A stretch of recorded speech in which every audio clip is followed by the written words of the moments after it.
Well, Jim, it is now time for our promised watch-along, and this is one a lot of people have been curious about. They've seen the tape. It's one of the greatest pay-per-views of all time, Great American Bash 1989 in Baltimore. And it's you and Paulie Dangerously in a tuxedo match in the midst of this great card, and it actually is better than it had really any right to be. But let's get the backstory of this match. Well, okay, there's a couple of backstories, and we have gone in depth on the Midnight Express and I's tenure in WCW, and then our first dealings with Herd when TBS bought the company, etc. We could go greatly in depth there, but we've already done it. Look it up on YouTube. But to summarize the situation, Tully Blanchard and Arn Anderson had quit and left for the WWF the previous September in the midst of our program with the Midnight and the Horsemen. And so we won the World Tag Team title, but then they were gone. So at that point, we were halfway babyface anyway, even though it was a heel program. We were the sympathetic babyfaces in the deal, and we had nobody to work with. And so that's when I pitched Dusty the idea of bringing in Paul Lee, Dennis Condrey, and Randy Rose. Real briefly, when Dennis had left Crockett and left us in March of 1987, he'd intended to get out of the business completely. But we later found out, since we hadn't talked to him at that time, he moved to Denver. Well, Denver was just a hop, skip, and a jump to Las Vegas. And Vegas is where Vern Gagne's AWA was doing its TV tapings back then, the ESPN TV show. The AWA was lingering in its dying days. They weren't really doing any business. They didn't have a full house show schedule anymore, but they had that TV on ESPN everybody saw. And Dennis had got talked into rejoining Randy Rose and coming to work for him. They were looking for talent at the time, and they put Dennis and Randy with Paul Lee. And for obvious reasons, I'm not being a prick here. I want to say that at that point, people compared Paul Lee to me. So as Vern had used the Rockers, Jannetty and Michaels, when Crockett had the Rock and Roll Express, now he's got the original Midnight Express, which was legitimate, with Paul Lee, which is kind of Jim Cornette flavor. So they didn't do any business. Nobody was going to do any business in the AWA at that point in time, but they'd been on the television. And I pitched Dusty. I said, it will mean something here because of our history. And that's the situation. I did not want to turn babyface just for the sake of turning babyface, but we were leaning that way in the people's eyes, and this we could sink our teeth into because of our personal history, because the fans knew it, because everybody had a protagonist and an antagonist in this thing. We couldn't just switch babyface and me be a babyface manager and start suddenly wrestling other heels that we had nothing to do with. In this thing, Bobby had a reason to be mad at Dennis because Dennis had left, but in storyline, we had kicked him out, so Dennis had a reason to be mad at all of us. Dennis had a reason to be mad at Stan because he replaced him. Randy Rose had a reason to hate Bobby Eaton because he was the guy that Dennis Condrey took as a partner and then hit it big after the Midnight Express had been regional stars. Me and Paul Lee were perfect across from each other. You could believe we hated each other. So that's why it worked. And Dusty, as Booker, let us shoot the angle. And as I said, he questioned, I mentioned this one time, he questioned, well, do you want to bring Dennis back? So, yes, we've talked, this will work, right? And he let us do the angle that I laid out on TV, them whacking me with the phone, I said, a little juice kid. And then we were set to start the house show matches and et cetera a couple of weeks later. Well, coincidentally with that, that's when Dusty got fired as Booker. TBS had taken over. And all of a sudden now, Jim Crockett's the interim booker in December and part of January. We start our house show matches. Now we're, basically minimized because they didn't know what the fuck was going to go on. And I could work with Dusty. It's not like I couldn't work with Jimmy Crockett, but this was already an idea that was in progress. And they were probably going to change everything anyway. So Jimmy Crockett didn't like Randy Rose. He thought we ought to get Dennis a new partner.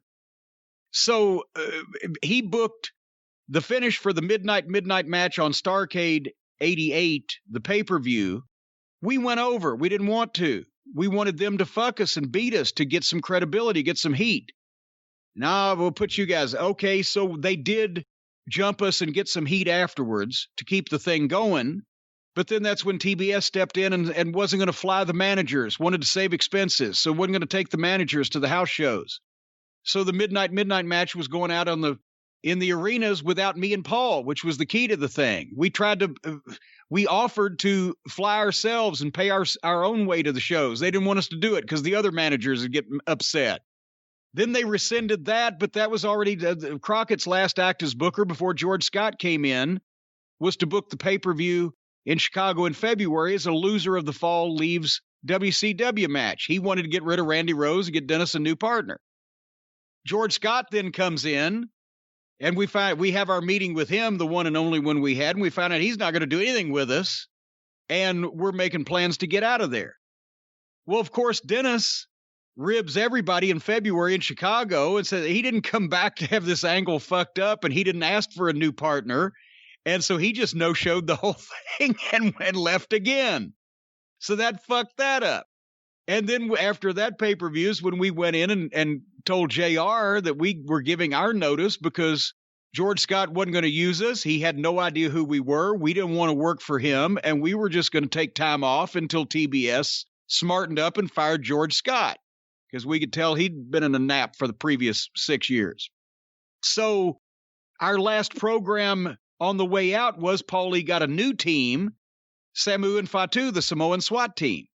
And with George Scott as the booker, and especially with us finishing, they just beat the shit out of us every night for a month and beat us. And once again, you had George Scott telling them, even before we gave our notice, I ain't going to use these guys, just get over. And they're new and coming in and trying to get over, so the only bumps they would take was for each other when they, fucked up and hit each other with a headbutt. Because they're trying to get over strong. So the matches were the shits on our behalf because we couldn't do anything. And there was no dynamic with the Samoans other than Paulie was in their corner. So then we left. Meanwhile, they fired George Scott a week before we left. Our notice was longer than his fucking employment. But we said we still want to leave. And because we've said we were going to already, we had some dates we had taken for Dundee and Continental.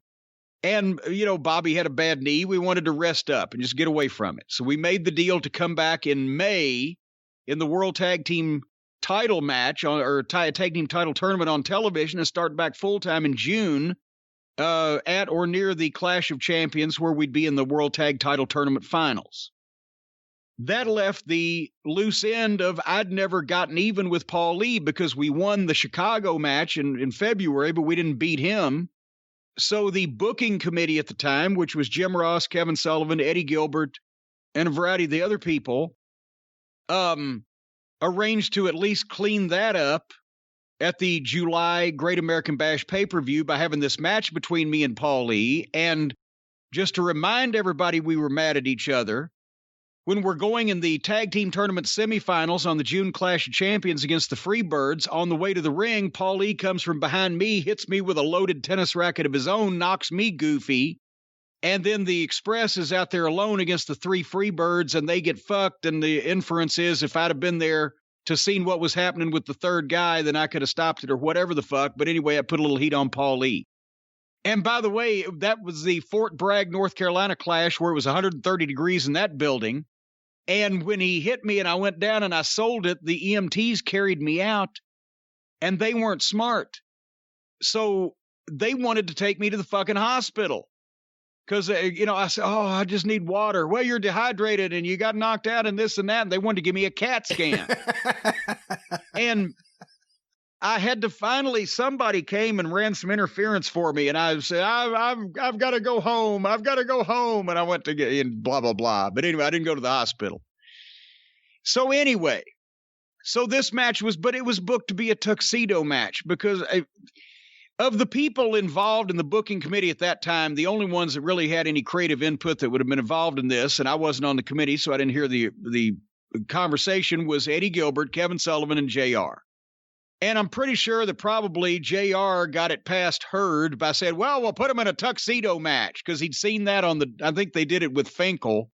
And Eddie Gilbert, of course, was probably saying, okay, Memphis and we'll do clothes ripping, a Jimmy Hart kind of thing. They did it with Duggan and DiBiase. Duggan and DiBiase in Mid-South, which was more serious, obviously. But anyway, the point is, I want to get it even with Paul E., so I'm going to fucking take this regardless what the stipulations are. Because, and I don't mean I want to get even with him personally, but I mean for Jim Cornette on television, I needed to get the last word over this fucker that had whacked me over the head and busted me open with his phone. So we're going to have a tuxedo match. The night before, we're in Philadelphia at a house show at the Civic Center, and it's the Midnight Express, and my God, it was a 10-man tag with the Freebirds and the Samoans against the Midnight Express. Maybe I can't remember. Dr. Death, probably. Dr. Death was involved, yes. Anyway, Gordy decides to beat Terry Gordy and go crazy. I'm standing on the ring apron because it's a big fucking chaos, brawl going on. And Gordy just picks up the table at ringside over his head and is going to throw it in over the top rope. Well, I'm standing there. So I jump off the apron of the ring as the table goes by me, and I land on the floor fine, except that's when they had added those goofy fucking mats around the ring that caused more injuries than they saved. And my left foot landed on the edge of the mat, and my knee went sideways, even though I was wearing my knee braces. My knee went out. When I say went out, because I had no ACL, if you don't have an anterior cruciate ligament, your knee can bend different directions than it's supposed to. When that happens and it tears cartilage, it causes bleeding, swells up, gets tight, hurts like a motherfucker, etc. So I'm like, fuck, I've blown my fucking knee the night before and the pay-per-view the following day was an afternoon show. So goddamn it, that night went back to the hotel in Baltimore, stayed to Red Roof at the airport. And the next day, he got down there about noon. I'd been icing it all night. It was swollen up. It was tight. It's fucking hurting, but I'm going to do this one way or the other, right? And to show you the difference in those days and now, and in recent times in between, I went to everybody in the locker room. Do you have a pain pill? I found 2 mismatched pain pills from 2 different people in a wrestling locker room. Now, if I'd have been asking for weed or cocaine, I probably couldn't ever fucking carried it all. But pain pills, because they actually knew how to fucking work and to do stupid shit, right? So I take the 2 mismatched pain pills and put the knee brace on, wrap it up good, put the knee brace on real fucking tight, and I sit down to talk with Paul, and the first thing I'm going to tell him to do is go for my knee, so if I can get to the ring without limping, and he starts working on the leg, then I've got a reason to limp. And of course, and Eddie and Kevin were the ones that came in, and they're like, I guess 6 or 7 minutes or whatever. And they wanted us to have a funny match, and rip the clothes and do the thing. And they know you guys, and just get Jim over with, kick the powder. Okay, that's what they gave us. But and even Eddie was looking at Paul, but he said it to both of us. But he was like, don't you guys try to do too much wrestling stuff. Okay. Well, then as soon as they closed the door, it was, okay, here, now let's figure out what we're going to do. We were not going to do comedy because even the boys at that time believed we hated each other, much less the fans. And this is before we even did for a while there.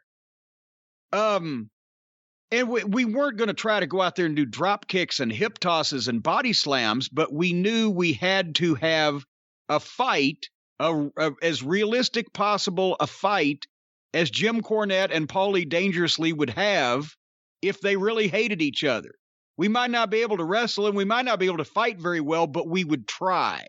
And we would do some damage just by virtue of the fact that we're both about the same size with the same athletic background. That's to the people. That's the picture we wanted to project.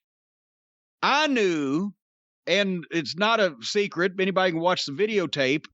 In this instance, I was the veteran. And Paul never could work that good to begin with. That was the flaw in his game, is anytime he had to do anything physical. So on his punches, I said, Paul, just don't try to give me brain damage, but don't hit me in the face. Punch me in the side of the head. The hard point of your forehead straight across over to the other side, boom, I'm hitting myself. I said, punch me pretty good, but right there. Don't hit me in the face, but don't try to throw a working punch. Because your working punches don't look very good. Later on, you'll see he tried to throw working punches. But otherwise, we laid out the simple, I'm going to start hot. I'm going to fucking get his jacket off to give the people something. He's going to come out and he's going to blind me. And then he's going to take his phone. And I told him, I said, I've got this knee brace on that's metal on both sides. Don't hit the top of my kneecap. You'll break my leg. Hit the sides of the knee brace as hard as you can with the phone. This is important because later on, after I was sitting in front of him for 3 hours, the first thing he does is go for the wrong fucking leg. But we basically just built, instead of having every move laid out for ourselves, even we knew we had to feel that part. We just had the flow of the match. I'm going to start hot. I'm going to get the jacket. He's going to blind me. He's going to get some heat on me, give me a reason to limp. I'm going to try to fight back with the cummerbund thing. We put that in. He'll try to, I'll get it and try to choke him and he'll fucking stop me, blah, blah, blah. All the things that we'll go over.